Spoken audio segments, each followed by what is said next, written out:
Good morning! Isang mapagpalang araw naman po sa ating lahat at God bless us all.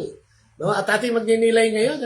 Ngayon ay August 26 at maganda yung pagdinilayan natin. Ito yung pangkaraniwan at araw-araw nating ginagawa sa ating buhay. Pero bago natin puntahan yan, tayo manalangin muna at hingin ang presensya ng Panginoon at ang kanyang Espiritu upang tayo makapaghayag ng ayon sa kanyang pamantayan. Sa kanya ng Ama, ng Anak, ng Espiritu Santo. Amen. Opo, Panginoon. Good morning! Maraming salamat na naman po sa pagbabantay mo sa amin sa magdamag. Thank you sa mga nakaraang araw, sa lahat ng mga binigay mo sa aming fidelity, as in binigay mo sa aming pagbabantay, katapatan, pagyakap sa amin sa araw-araw, Panginoon, especially pag may dumarating ng mga pagsubok po sa amin, Panginoon. Maraming salamat. At hindi mo kami nakakaligtaan. Kaya sa umagang ito, tinataas ko sa iyo ang aking sarili, 10 namang nakikinig at makikinig sa live program na ito, live feed na ito, na kami bendisyonan mo at ibigay sa amin ang iyong mercy and your grace, Panginoon, sa araw-araw. So mula sa umagang ito hanggang mamayang hapon na naman sa aming pagtulog, ay ingatan mo kami, Panginoon. Maraming salamat sa mga taong nakapaligid sa amin. Nagbibigay din ng inspirasyon para ang buhay ay maging joyful, especially ang iyong presensya, Panginoon. Dalangin namin na ito sa matamis na pangalan ng iyong anak na si Jesus, kasama ng Espiritu Santo, ngayon at magpakailanman. Glory be to the Father, to the Son, and to the Holy Spirit, as it was in the beginning, is now, and ever shall be, world without end. Amen and amen. In the name of the Father, the Son, and the Holy Spirit. Amen. Isang mapagpalang umaga po sa ating lahat. At syempre po, ang ating reading ngayon ay manggagaling sa Mateo 23 hanggang 26. Medyo maiksi. Pero ito'y meron na namang, siguro, kung meron ang Panginoong Jesucristo, kung meron parang kinaiinisan, yung kinayayamutan, yung mga tao matigas ang ulo, sinungaling, at paulit-ulit na ginagawa. Yung mga ginagawa na nilang dati, hindi nagsasawa.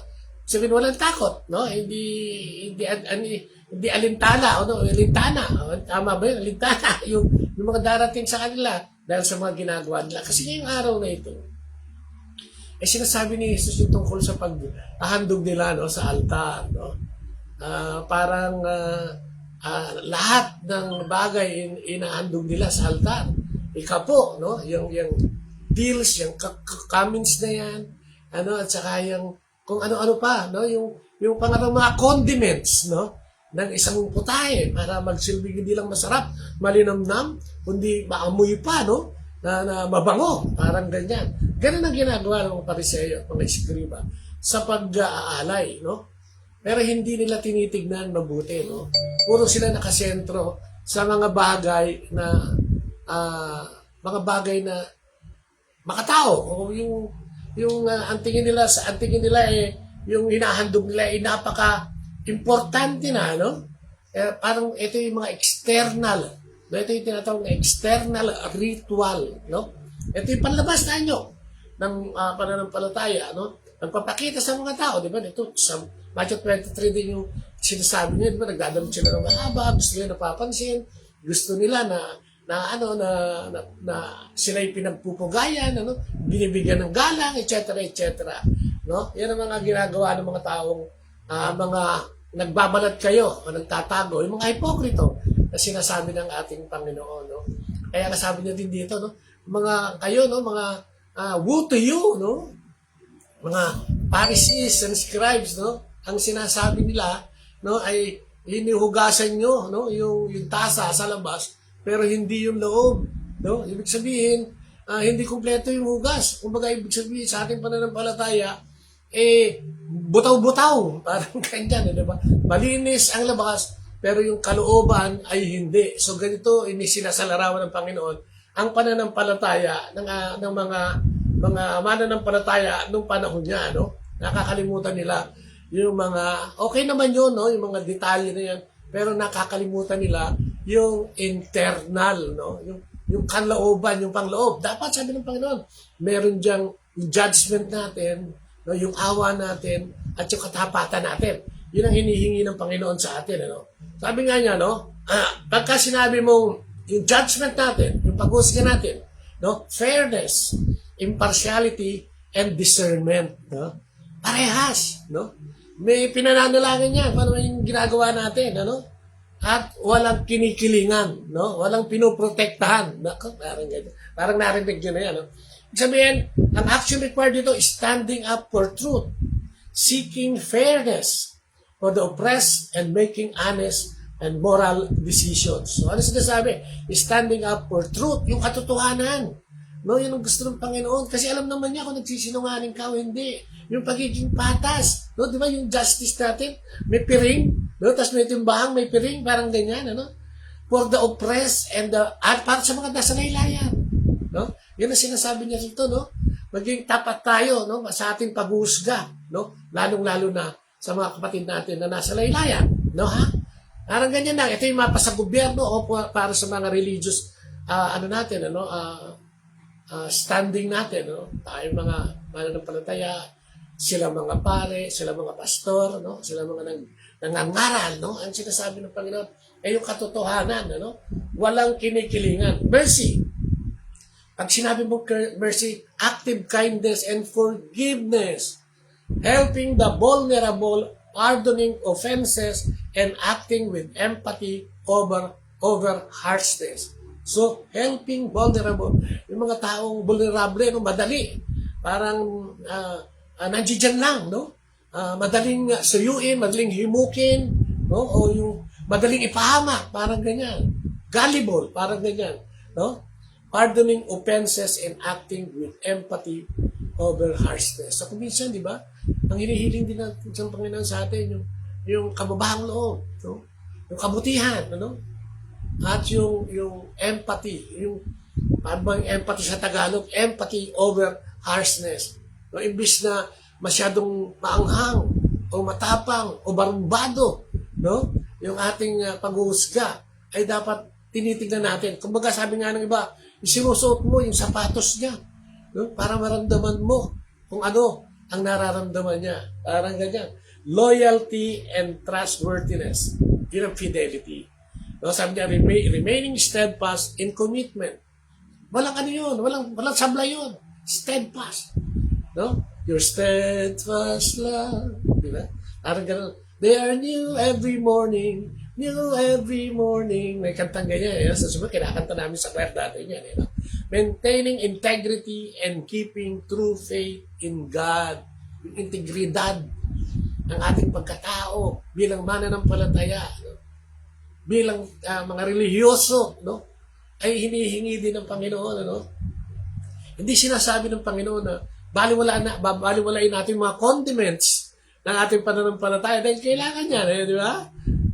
Yung mga palamuti sa ating pananampalataya, no? Pag-aalay ng bulaklak, kandila, etc., etc. Hindi masama yan.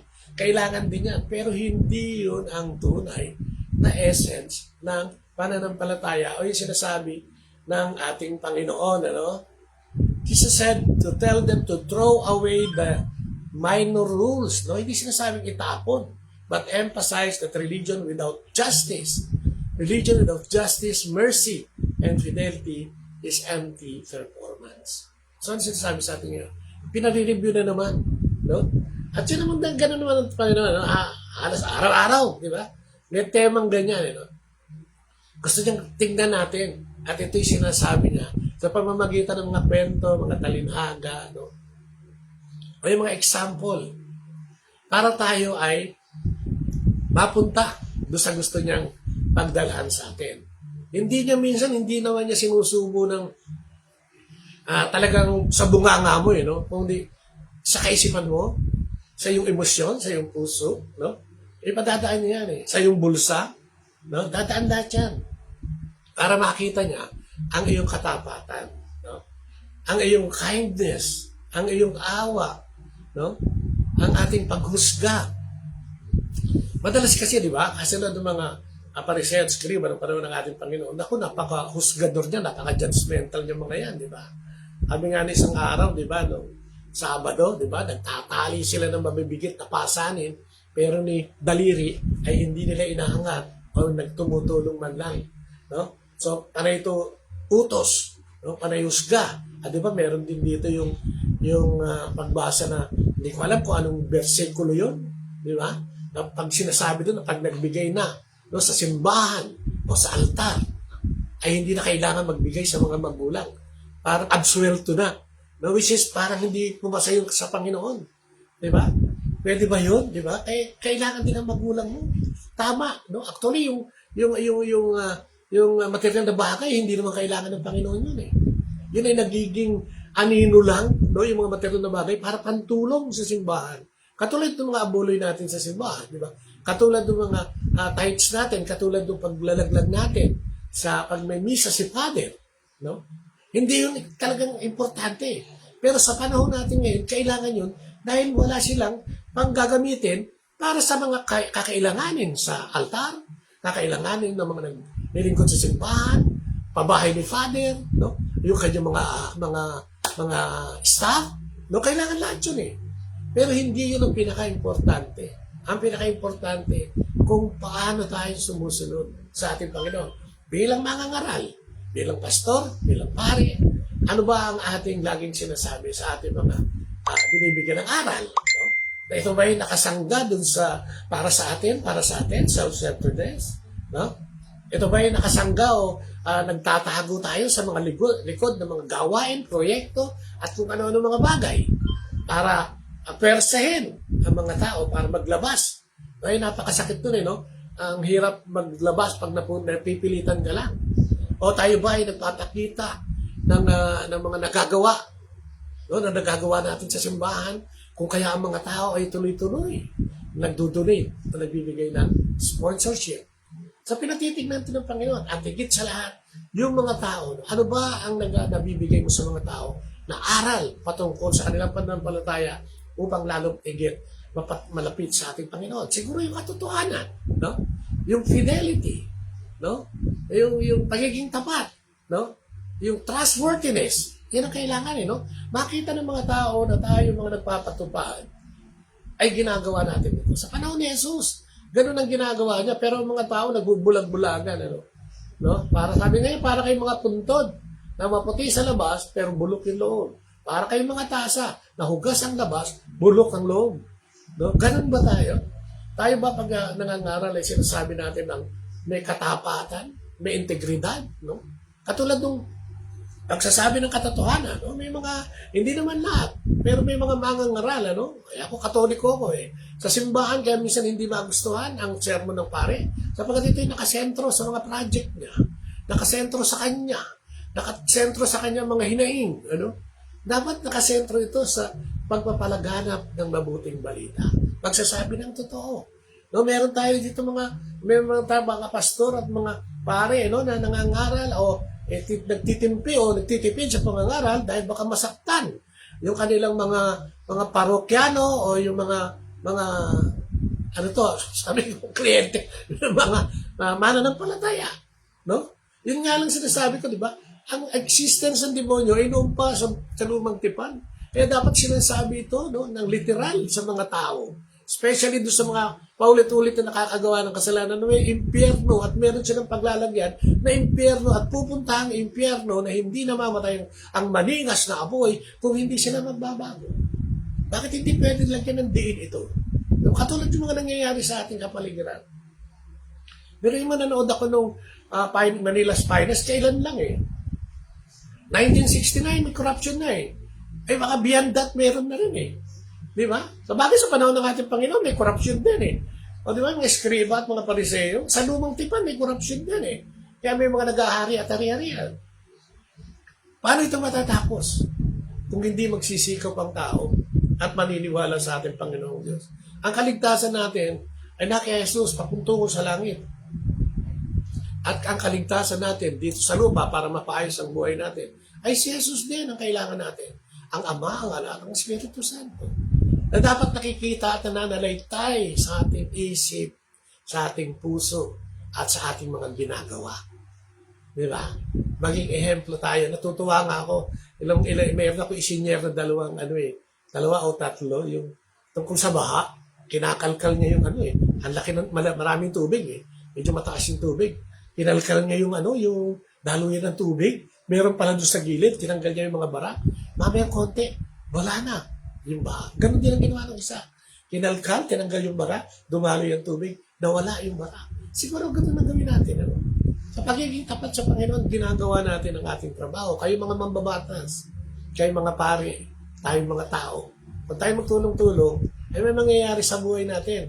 Pero kung tayo magkakanya-kanya at hindi natin titignan yung ating paghusga, yung ating pagkahawa, no? Judgment, mercy, no? And ano pa yung isa? Di ba? Tatlo yan eh. Judgment, mercy, yung fairness natin, no? Ay tinatawagan ng ating Panginoon.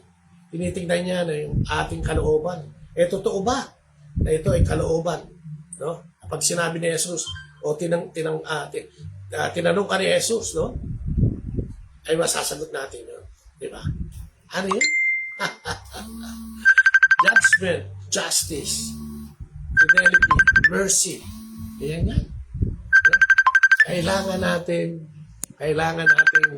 ano yun yan, no? Kailangan natin pagnilayan araw-araw para maituwid natin ang ating sarili. Para makapagtuwid din tayo ng iba.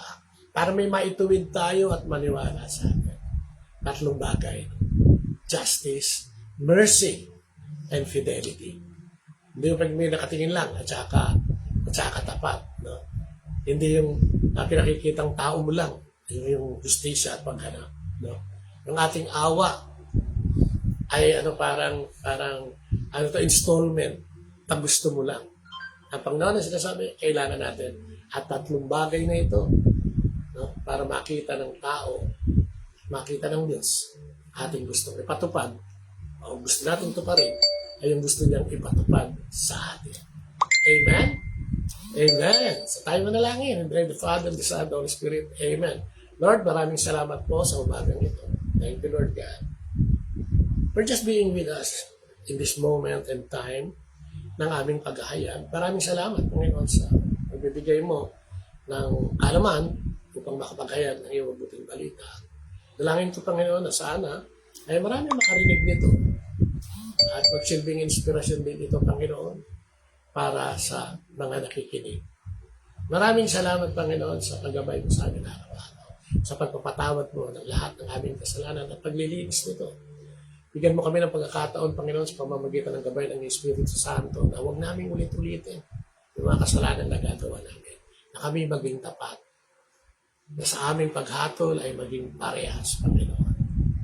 At magkaroon kami ng tunay na awa at kindness sa aming mga kapatid, Lord God.